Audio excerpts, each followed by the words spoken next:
Okay, everyone, welcome to the second hour of the Elias Makos Show. And we begin this second hour of the show with our second of two debates that we've been hosting here at CJAD with local candidates in this upcoming federal election. And of course, we're just 6 days away from Election Day. We invited all the major parties in Quebec. 3 of those parties accepted our invitation. Our pleasure to welcome Marc Miller into our studios. He's a Liberal MP representing the riding of Le Sud-Ouest, Île-des-Sœurs, a former immigration minister as well. Mr. Miller, welcome to the show. Mr. Miller, welcome to the show. Thanks, Elias. We've got Louis-Philippe Sauvé of the Bloc Québécois. He's running in LaSalle, Émard, Verdun, and he's the incumbent, by the way, having won that last by-election. Louis-Philippe, welcome back to the show. Good morning. And running for the NDP in Notre-Dame-de-Grâce, Westmount, it's Malcolm Lewis-Richmond. Malcolm, welcome to the program. Hi, Elias. Thanks for having me. So, gentlemen, we're going to tackle 2 things, immigration and the housing crisis. And I think some people would say there's a connection there, but I'll let you guys make the connections. So let me start off, and this is the test. I say, guys, sit wherever you want, and whoever's closest gets to go first, okay? So, Malcolm, I'm going to start with you. The Quebec government has made it clear that they do not want the same level of immigration that the federal government is targeting. This would lead to Quebec losing its demographic weight in Canada. Now, how important is it that Quebec maintains its demographic weight in the country, and should the federal government rethink its targets based on that? Well, Quebec already has a lot of power to choose its immigrants, right? It's very unique when you compare Quebec to the other provinces. And I think a lot of folks in Quebec know how important immigration is to Canada, right? 1 in 4 health workers, for instance, is an immigrant. 1 in 5 business owners is an immigrant. So I think there's a common understanding that we need immigration, but we just have to obviously ensure that the needs of our economy are considered, that folks are housed adequately, because we have a lot of folks that are unfortunately too many people in a small apartment now.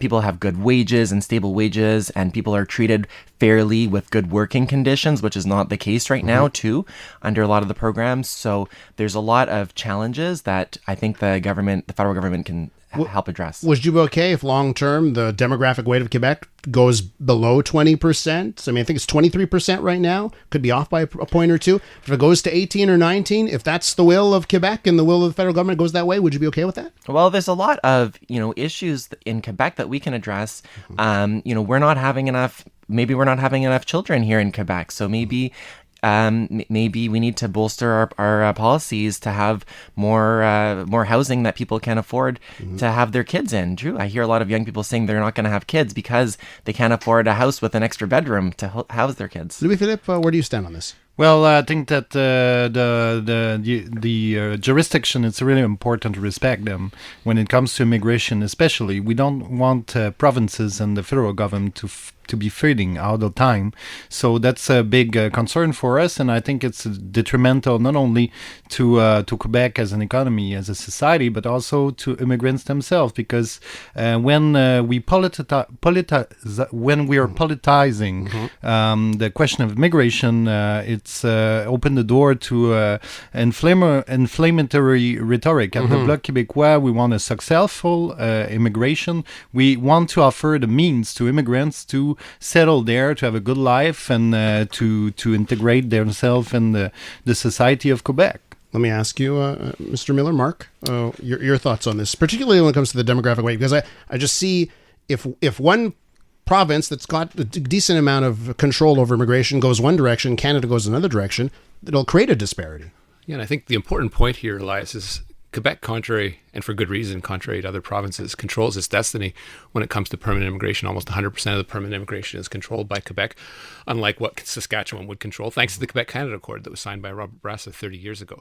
That accord does a number of things. First, it actually makes Quebec responsible and Canada responsible for maintaining the demographic weight of Quebec within Canada. Quebec can do so by increasing or by decreasing, depending on what the federal levels are. So there's some coordination that needs to be done generally. But it does control 100% of the permanent immigration, 50% of the temporary immigration. So there's responsibility on Quebec's part. Most importantly, for integration and making sure that the people are speaking the common language of French. And there's been clear studies under the Quebec Canada Act of the importance that has done to make sure that people are speaking French. We were just talking off air about how bilingual now the Anglophone community is compared to what it was in the 80s and 90s. And even how the youth is less focused on that issue than it is on housing and other issues, getting a good job. So there's been some good things with that. It's not all bad. I think making, and to the credit of my Bloc colleague here today, let's not make this a political issue. We have had high immigration levels under our government for the last few years. The Prime Minister tasked me to reduce them, and I reduced them by 20%, which I think is important and sort of starts to align as to what Quebec is doing. Quebec's also had some challenges. One with making sure that immigrants coming in here get the courses that they need to speak French, but also when it comes to family reunification, which is bringing families together, and that's very important here in Quebec. This leads me to a question, and I'll start with you on this one, because as you mentioned, you were immigration minister, you were tasked with things, and you were also open to admit that some mistakes were made. So I want to ask you about what were the mistakes made over the last 10 years and what needs to be corrected, in your opinion, moving forward so that we get the right mix on immigration.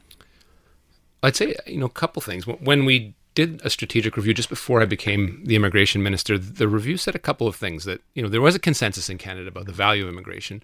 Indeed, our gross domestic products has been fueled almost 100% by the increase of it, by immigration. Making the youth, the workforce younger has been critical in a country like Canada and the OECD, where you have very aging workforces unable to pay for pensions, healthcare services, things that are part of our national identity. So we've done a couple things right. I think coming out of COVID, with the labor shortage that existed, we opened up the taps and probably didn't turn them down quick enough. Now, there's responsibility on all sides here. One is on the federal government, but provinces at the same time, including Quebec, were telling us that they needed more and more temporary workers and have responsibility in their jurisdictions to bring them down.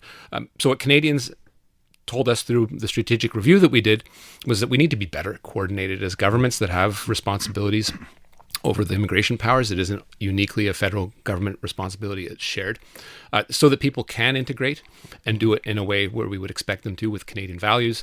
And in Quebec, importantly, making sure people are learning the common language, French, which is more difficult to learn, obviously, than English in the sea of English that is North America. I want to get to, we've seen polling over the last few years showing that Canadians historically have been so welcoming and so pro-immigration. We've seen a bit of that tide turn, polling-wise at least. Louis-Philippe, let's talk about perhaps those mistakes that you feel have led to some Canadians souring a bit more on immigration.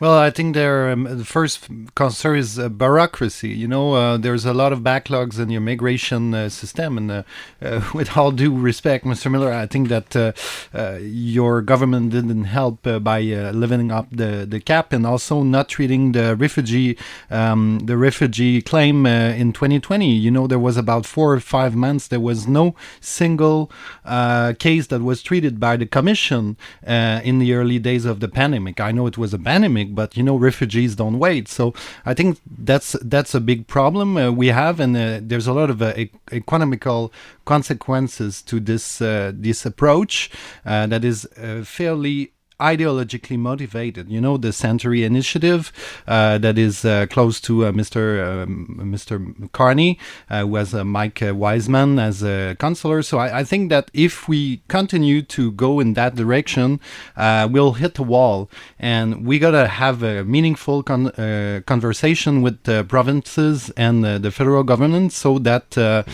we can treat in a more quickly fashion and timely fashion the immigration process in a way that respect our integration capacity. Mr. Miller, I'll let you respond in a bit, but I do want to get Mr. Lewis-Richmond. Malcolm, your take on this. How do you reverse that polling trend that is showing Canadians being less receptive to immigration? How would you reverse that trend?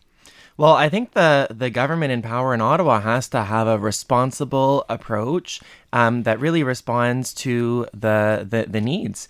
Unfortunately, under the Liberal government, we've seen that the temporary foreign workers program was really used excessively by corporations.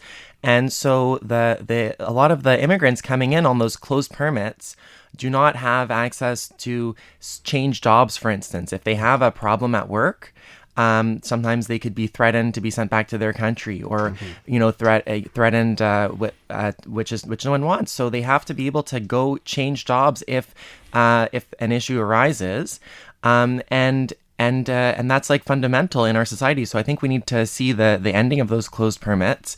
And under the Liberal government, there hasn't really been an improvement on those working conditions for immigrants. I think if we have immigrants able to choose freely and get the stable jobs that they need, that would help people's opinion a lot. I'll just give you time for a short response to what we heard from Louis-Philippe before. Yeah, sure. I mean, I think we need to, like, the Century Initiative has taken on an aura of what people like the chemtrail stuff. There's a bit of ridiculousness in some of the criticisms of it. If people are interested in it, they can certainly Google it and figure out what it is. There's some stuff in there that is helpful. There's some stuff in there that's unhelpful. This certainly isn't the policy of the government of Canada, but it brought a lot of people together to decide what Canada should look like by the time we're all dead, right? So it's been used as a bit of an épouvantail in good English, to a scarecrow to kind of scare people. But the reality is that in a situation where we have a net 0-0 birth rate versus the death rate, we actually need immigration to fuel our economy and to pay for the social services that our elderly are going to need over the course of the aging demographics that we face. Even if we were to have a baby boom today, it would take, look, I have a 22-year-old kid. Is he a productive member of society? I love him to death, but is he generating a tax basis for us to rely on? Probably not. It takes 25 years for a baby boom to take effect. So whether we like it or not, we're going to need immigration over the next little while. It is a strength of our country, and let's do it in a coordinated way. Some of the criticisms toward our government are fair. Some of them are in sort of that area of just let's make immigration a problem so that we can make it an electoral issue. And I actually don't like that. Just on, the comment just from Marc Miller on the Century Initiative, do you view it as a conspiracy theory? No, and it's something, with all due respect, Mr. Miller, whenever you're criticized, you always, put some conspiracy theory and associate your adversary with populist rhetoric, and I think it's not a fair way to debate. So let's understand what the Century Initiative actually is, and what is being described of by Yves-François Blanchet is it tends towards the spectrum of the chemtrail theory than it is to something than a rational criticism of the immigration system. It's a think tank that is close to Globe and Mail editorial board, that is close to your party's leadership, and I'm sure the Globe and Mail editorial board has ever said much positive about us. But my point is that in politics, there are think tanks, there are associations, syndicates that try to influence public policies, and it's okay. We live in a democracy, but we have the right to say we're not agreeing with the Century Initiative. We have the right to say, well, Quebec should be asked and considered when it comes to immigration policy, because we have economical issues, we have language issues, cultural issues, and I think it's, the irony is that we independentists at the Bloc Québécois were the one that always make the spirit of federalism respected in this country, because we're always fighting for provincial jurisdiction, which your party does not respect, because you always want to centralize things in Ottawa, and I think it's detrimental to our society. All right, we're back here on the Elias Makos Show, continuing our mini debate, second of two. Today's focused on housing and immigration. We tackled immigration, so let's continue here. Malcolm Lewis-Richmond's with us. He's the NDP candidate in Notre-Dame-de-Grâce, Westmount. Louis-Philippe Sauvé is the Bloc Québécois candidate in LaSalle, Émard, Verdun. And Marc Miller is running in the Sud-Ouest, Île-des-Sœurs, and he's, of course, with the Liberals. I should point this out, that we did invite the Conservative Party on to join us on this debate. They declined our invitation. Okay, so just make sure that is on the record. So let's move to housing here. And I'm going to start off, and I think you got shortchanged there at the end on the immigration thing. So I'll start off with you again here on housing. So Malcolm, I want to ask you what your policy, what the NDP's policy is on cities and municipalities at times getting in the way of building. We have a prime example of that here in Montreal. There are some sites that have just stayed dormant, where people have said there should be homes built there. What would the NDP do to force cities to allow more building? Would you take any measures to force cities to build, or would you have a much more of a carrot approach? What is your approach on that front? Well, I'm familiar with File, because even in my riding of NDG Westmount, there are vacant lots that developers have tried to build on, but the city has blocked them. So we need to really be more aggressive as a country in building housing. and the federal government has a big role to play. It's funny because when I talk to folks in my riding, people tell me, well, isn't housing a provincial issue? It's totally provincial, right? Well, it's provincial because the federal government has taken such a step back in housing policy. The government was actually hugely involved. The federal government was hugely involved in building entire towns in some cases after World War II. And today, because of the shortage of housing, we need to get building, and we need to ensure that there's a fund available of money for building housing, and the cities can only use that money if they're... How aggressive would you get with the cities? Well, there's no funds if they don't build the housing quickly. Mark, let me go to you on this one. Your thoughts on the municipalities, and I guess I'll also ask you this, just for brevity here.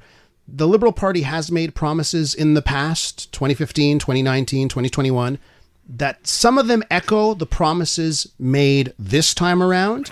So why don't you tell me why Canadians should believe the promises this time around compared to the ones your party has made before? Yeah, and the federal government has been, as my NDP colleague noted, disengaged from the investment in housing for about 30 years. And it's not to point any fingers at any government, liberal or conservative. That's just a fact. And being disengaged from that, when you talk to housing specialists, has an effect, has a ripple effect. To correct that, it does take a long time. It's not an excuse for not acting now.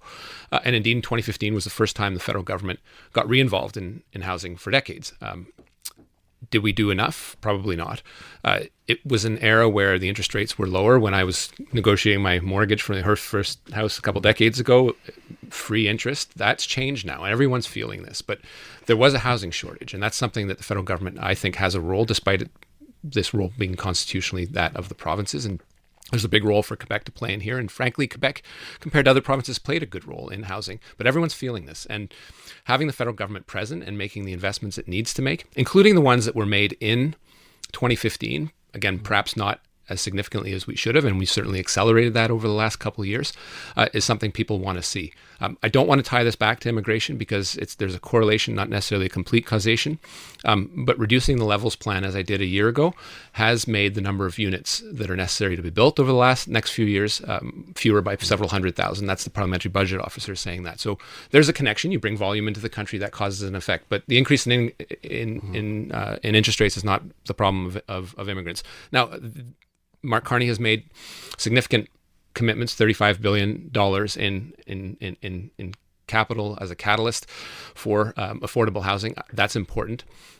It will actually cause that ripple effect in addition to the other measures that he's announced. So it's important. I think we've been honest with Canadians as to the challenge that exists. But again, it's not just one level of government, but the federal government is finally here to play a role. Louis-Philippe, I'll let you go either way on whether the promises of previous Liberal governments and also just how much the federal government should be interacting with municipalities to get housing built.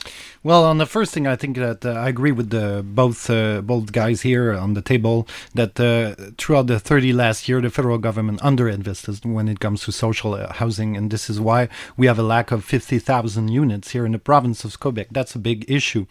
So the federal government should put the money on the table and should respect provincial jurisdiction, because it comes to the second part of your question. Many of the proposal of the Liberal Party would make the municipal government and the federal government feuding because there's our zoning issues and that comes into the program. But let me just say this.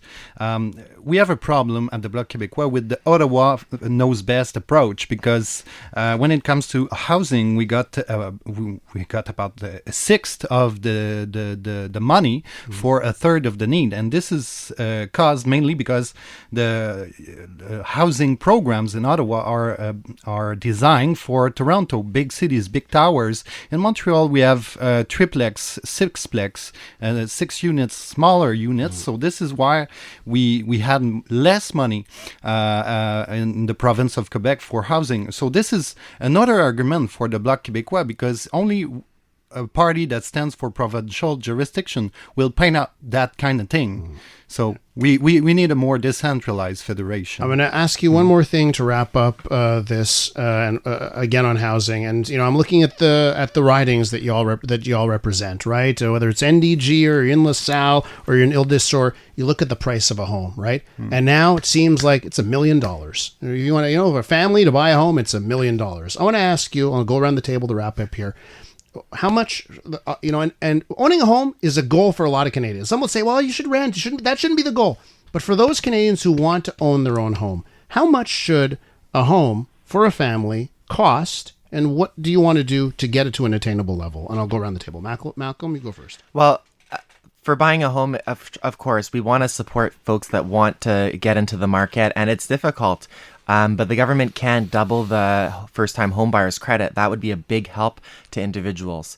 I don't want to forget about the renters, though. There's a lot of Canadians and folks in Montreal that are not going to be able to buy a house in the short term because of the high interest rates, because you need a stable job for several years. And if you're a contract worker, that's sometimes hard to have the same employment over several years.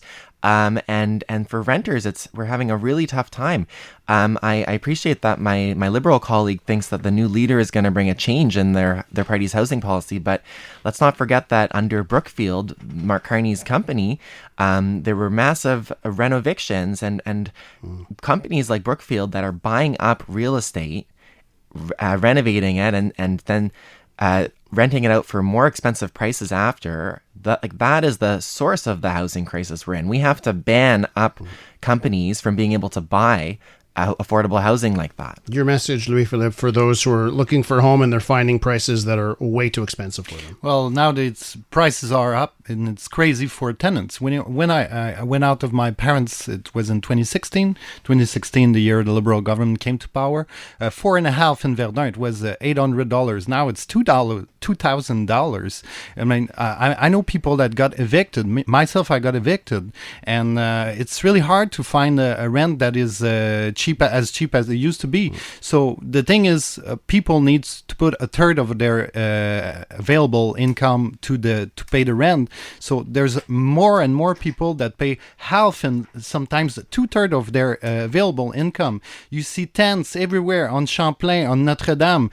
There's a homelessness crisis in Canada, and it's mainly caused by the housing crisis we experience nowadays. So yes, we got to build more home, we got to build more social housing, but we got to put more money on the table for organisms that fight homelessness. Last word to you on this. If you own the home and you're mortgage free, that number looks pretty good. But if you're trying to get into the market, like some of the younger segments of the population, it looks almost unattainable in your 20s or 30s for sure.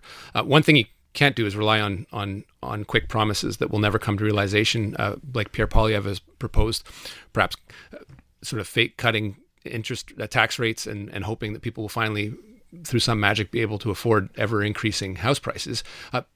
Any federal government needs to get into the business of supply and to make sure that stock is there for people to be able to invest in, and that supply to drive down some of the average home prices. I'm not going to get into the game of what the medium house price should be, but certainly we can put an effort to the federal government to bring things down, and I think our plan shows that.